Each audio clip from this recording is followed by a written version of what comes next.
优秀到不能被忽视。引言：没有人为你的梦想买单。追随自己的激情，这个建议很危险。托马斯是在一个令人意想不到的地方悟出了这一点。当时他正行走在一条林间小道上，穿过特伦佩尔山南部盆地周围的橡树林。这片93平方米的树林是禅山寺的财产。寺院的僧人们自20世纪80年代以来便扎根于卡茨基尔山脉，而那条小道只是穿越其中众多小道之一。托马斯是寺院里的俗家弟子，正在进行为期2年的住寺修行。这段修行已经完成了一半。1年前，正是出于自己多年以来对理想工作的幻想，他来到了这里。他追随着自己对禅宗的热情，躲进了与世隔绝的卡茨基尔山脉，希望借此得到幸福。然而那个下午，在那片橡树林里，他却哭了起来，幻想在周围破灭。我一直在问人生的意义何在，托马斯对我说。在马萨诸塞州卡布里斯市的一家咖啡店里，我第一次见到了他。那时距离他在卡茨基尔山里的觉悟已经数年，但是他仍然清醒地记得自己的觉悟历程，并渴望与人谈起，似乎想用倾诉来把萦绕在这段纠结往事的梦魇驱走。通往幸福的道路并不好走。托马斯是哲学和神学双硕学士，还拿了比宗教学的硕士。此后，他认定禅修是获取人生意义的关键。我所研究的哲学和佛学之间有着如此多的交集，于是心想，干脆直接把修行来解答人生吧。他这样告诉我。然而，毕业之后，迫于生计，托马斯从事了各种职业。他曾在韩国中部的工业城市龟尾市教1年英语。对于很多人来说，在东亚生活可能听起来有很多浪漫色彩，但对托马斯来说，异国的神秘色彩很快褪去。每个周五晚上下班之后，男人们会聚在街上大排档里，那些小店通常都在连着帐篷的大车里。托马斯对我说，他们聚在一起喝烧酒，一直喝到很晚。冬天的时候，还会有蒸汽从这些帐篷里，从这些喝酒的男人身上冒出来。不过，我记得最多的是第二天，大街上到处都是风干的呕吐物。为了自己的追求，托马斯穿行了中国，并在南非待了一段时间，还到过其他一些地方。最后在伦敦做着相当无聊的数据录入工作。在此期间，托马斯一直呵护着自己的信念，佛学就是自己获得幸福的关键。慢慢的，这份梦想让他产生了出家的想法。对于禅修和禅寺生活，我产生了奇妙的幻想。他向我解释道，对我来说，它甚至就代表着梦想成真。与之相比，其他所有的工作都黯然失色。于是，他决心追随自己的激情。这是伦敦期间他第一次听说禅山寺，并立刻被它的庄严肃穆所吸引。这些人真正在热忱而虔诚地修禅。他回忆道，内心的激情让他们相信禅山寺就是他的归宿。托马斯花了9个月时间才完成申请，在得到前往寺中生活修行的许可之后，他来到肯尼迪机场，然后上了一辆大巴，前往卡茨基尔山的郊野。车开了3个小时，在脱离城市外围之后，大巴穿过了一个又一个古朴的乡镇，而风景也变得愈加美丽。最后，大巴来到象征主义画作般的特伦佩尔山脚下，并在一个十字路口停下。托马斯下了车，然后从那儿沿路步行到寺院入口。入口有2扇铁门把守，铁门大开，等待新人的到来。踏上空地，托马斯来到了主建筑前。它是一座由教堂而改造成的4层楼房，是用当地的青石和橡木建成的。这便似大山奉献己身，化作容纳灵修之所。该寺僧人在官方资料中如此描述这栋建筑：推开2扇橡木门，迎接托马斯的是一名僧人。他的任务就是接待新人。一番努力之后，托马斯终于能够向我描述他当时的感受。他是这样描述的：感觉就像一个饿汉知道自己要吃上一顿大餐。那个时候对我来说是这样的。托马斯的僧侣生活开始得相当顺利。他住在那间小木屋，就在主建筑后面的林子里。刚来时，他曾在一名同样的小木屋里住过15年的老僧。是不是走腻了住所和主建筑之间的那道小道？我才刚开始注意到他。老僧慎重答道：在禅山寺，每天修行的时间开始随四季变化而调整。最早为清晨4点半，僧人们在肃静中以40到80分钟的冥想来迎接早晨的到来。剩下的坐垫在大堂里摆放得如几何图形般整齐。大堂面前，透过哥特式的窗户，可以看到外面壮观的景致，但是坐垫上的冥想者们由于身子太低，根本看不到窗外。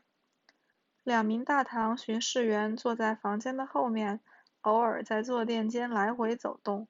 托马斯解释道：如果觉得自己要睡着了，你可以要求他们用棍子敲你一下，那根棍子就是用来干这个的。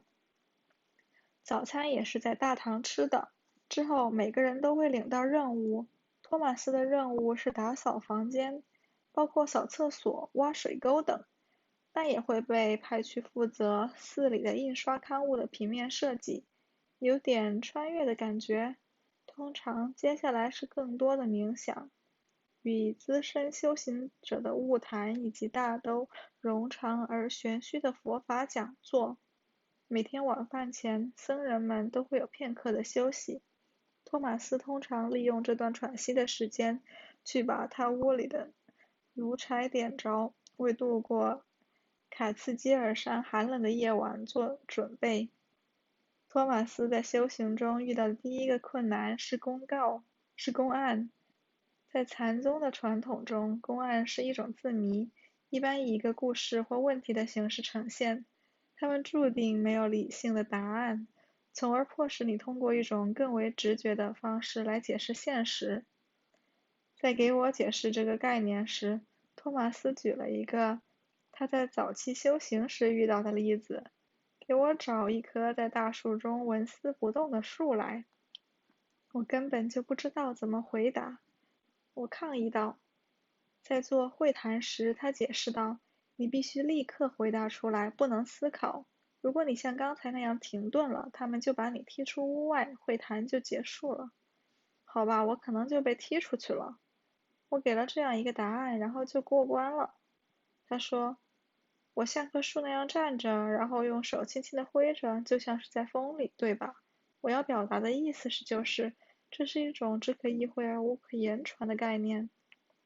初级修行者刚开始会遇到几大难关，其中之一便是无字公案，而此关是禅宗佛法8大法门之首。没达到这层境界，你就不会被当作一名真正的修行弟子。托马斯似乎很不情愿地给我讲这个公案。这种情况在我之前研究禅宗时也遇到过，这些谜题无法用理性来思考，因此向非禅修行者描述起来相当费劲。有鉴于此，我没有向托马斯逼问具体的内容，而是上网搜索了一下，查到的内容如下：僧问赵州狗子，还有佛性也无。周云无，无即没有。根据我所查到的阐释，赵州并没有回答僧人的问题，而是反过来把问题推给了发问者。托马斯为此潜心研究了几个月，才艰难地在这则公案上过了关。我在这则公案上参来参去，他告诉我，甚至睡着的时候也想起他，我的整个身子都被他占据了。后来他参透了，一天我走在林子里，走了一段时间后，我开始一直看着树叶，然后那个我就消失了。我们都经历过这样的事情，但没把它想得多重要。不过，当这个经历发生在我身上时，我已经有了准备，于是茅塞顿开。我悟到，就是这则公案的全部奥义。托马斯一眼看穿了世界万物本质是统一的，而这种统一性构成了佛学对这个世界核心理解。正是这个统一性回答了那个公案。托马斯很兴奋。当再一次跟一名老僧人进行晤谈时，他做了一个手势，一个可能每天都会做的简单手势，来表明他已经对公案的解答有了觉悟。靠着这个手势，他通过了第一道法门，正式成了一名真正的禅宗弟子。过了无字公案这关后不久，托马斯便对激情产生了前面所提到的觉悟。当时他正在走之前参透公案的那片树林里，有了对无字的领悟，他开始慢慢理解以前懵懵懂懂的那些佛法讲座，大多数时候都是老僧们讲的。走在那条小道上，我意识到这些讲座都是在讲和无字公案一样的东西。托马斯说，换句话说，这就是道，这就是做一名禅僧的人生意义。在这一点上，这条核心领悟上进行逐渐深入的冥思。他达到了激情的顶峰，现在他可以称自己是名副其实的禅修者。然而，他并没有感觉到幻想中的那种纯净的和平与幸福。现实就是什么都没有改变，我还是和以前完全没有两样，还是同样的不安和忧虑。那是一个周日下午，我突然悟出了这点，然后便哭起来了。追随着自己的激情，托马斯来到了禅山寺。和很多人一样，他相信要获得幸福，关键在于找到自己真正感召自己的事业，然后投入所有的勇气去追随它。但是，正如托马斯在那个周日上午，在那片橡树林里所经历所说明的，这种信念极其幼稚。他当上了全职的禅修者，实现了自己的梦想，但这并没有奇迹般的让他的人生变得美好。与托马斯一样，我们发现，通往幸福的道路，至少关系到你的谋生之道，并不好走。它并不是简单回答下面这个经典问题：我的人生应该怎样度过？职业探求开始了。2010年的夏天，一个简单的问题开始困扰着我：为什么有的人最终爱上了自己的事业，而有的人却做不到这一点？正是这个困扰让我接触到像托马斯这样的人，他们的经历帮助我夯实了自己长久以来认为正确的一个想法。在打造自己热爱的工作方面，追随激情的建议并不特别有用。